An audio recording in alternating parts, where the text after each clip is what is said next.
when you observe yourself within, you see moving images, a world of images, generally known as fantasies.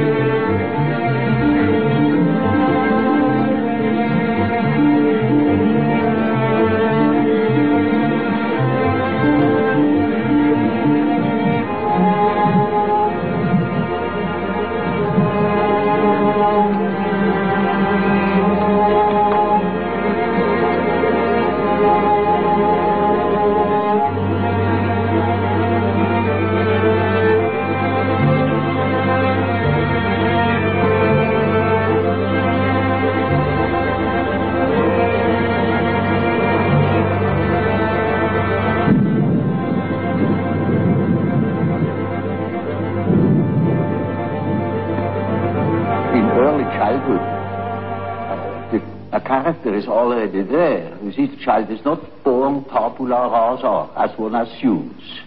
The child is born as a high complexity with existing determinants that never waver through the whole life, and that give the child his character already in the earliest childhood. A mother recognizes an individuality of her child. And so if you observe carefully, you see the tremendous difference even in very small children. And these peculiarities express themselves in every way. So in all childish activities, in the way how it plays, in the things it is interested in. There are children who are tremendously interested in all moving things, and in movement chiefly. All the things you see that affect the body.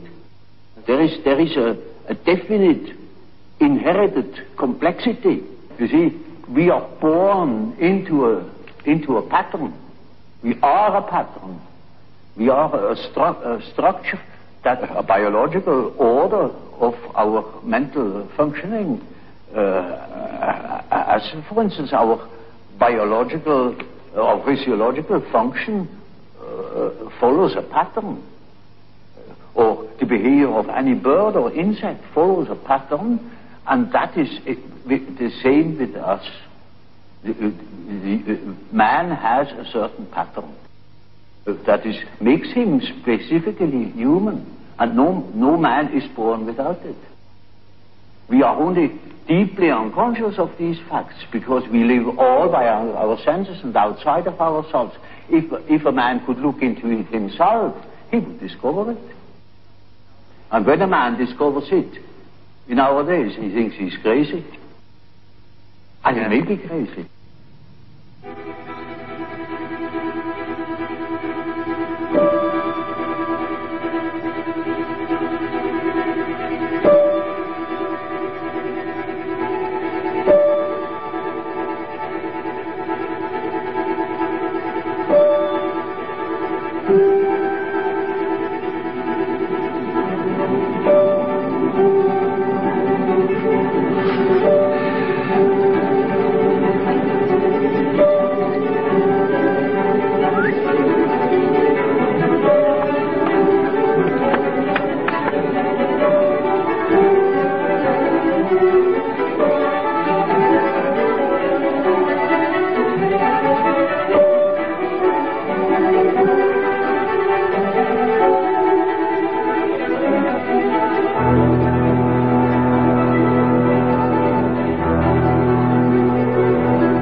But even those people wouldn't be capable of knowing what is going on in their unconscious. Because they are not conscious of the fact that while they live a conscious life, all the time a myth is played in the unconscious. A myth that extends over centuries. Namely, archetypal ideas, a stream of archetypal ideas that goes on through one individual, through the centuries. You see, it is like a continuous stream, and that comes then to the daylight in the great movements.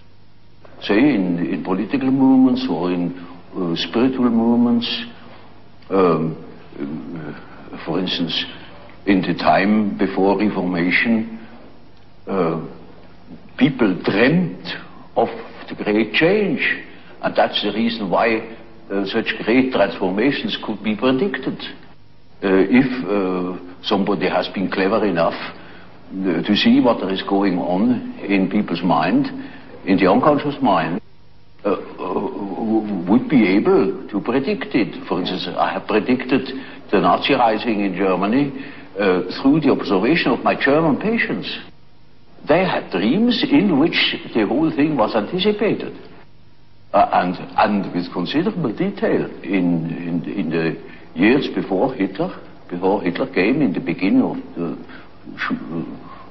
well, I could say the year 1919, I was sure that something was threatening in Germany, something very big and very catastrophic, and I only knew it through the observation of the unconscious. When you observe the world, you see people, you see houses, you see the sky, you see tangible objects.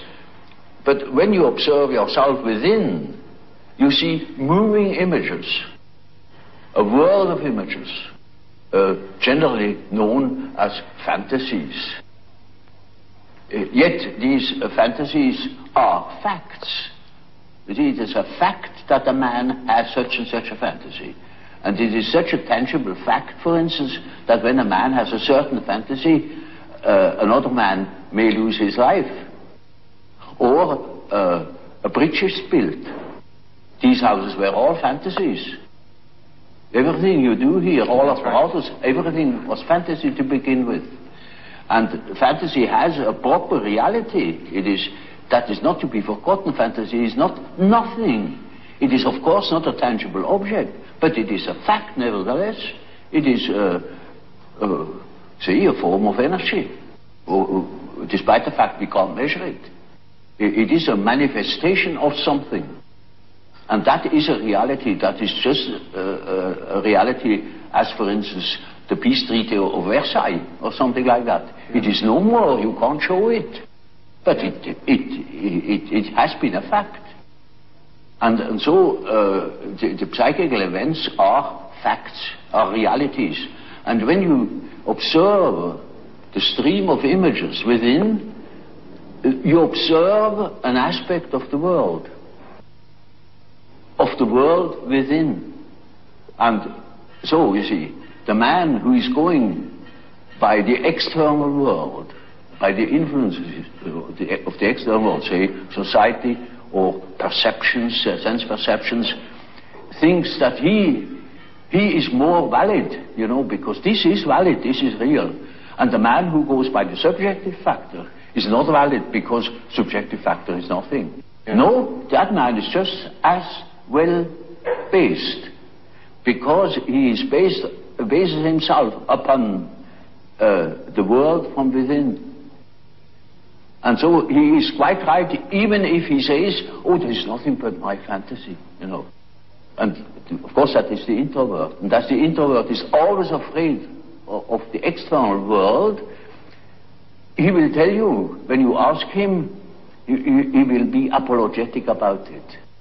He will say, of course, yes, I know only my fantasies. And he has always a resentment.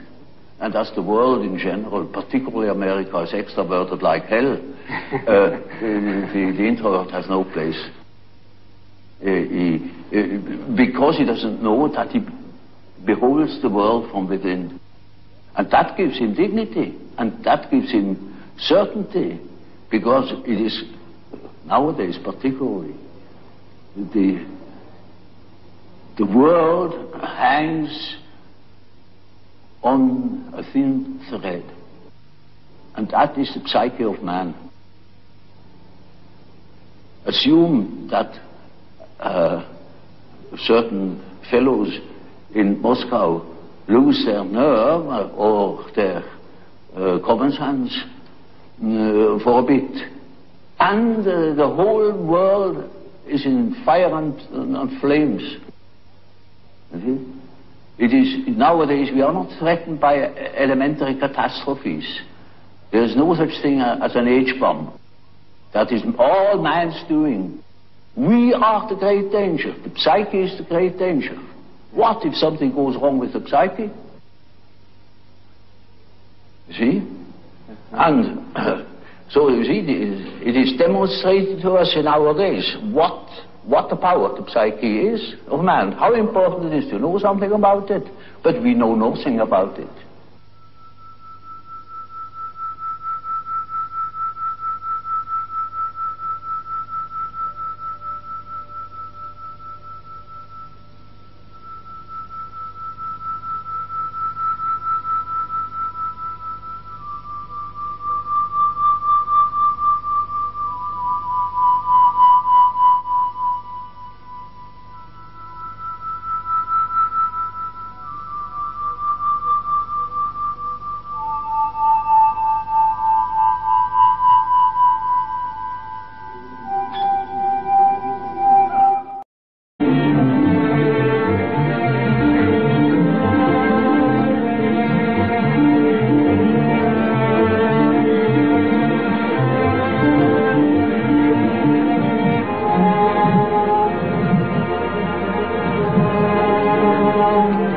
When you observe yourself within, you see moving images, a world of images, generally known as fantasies.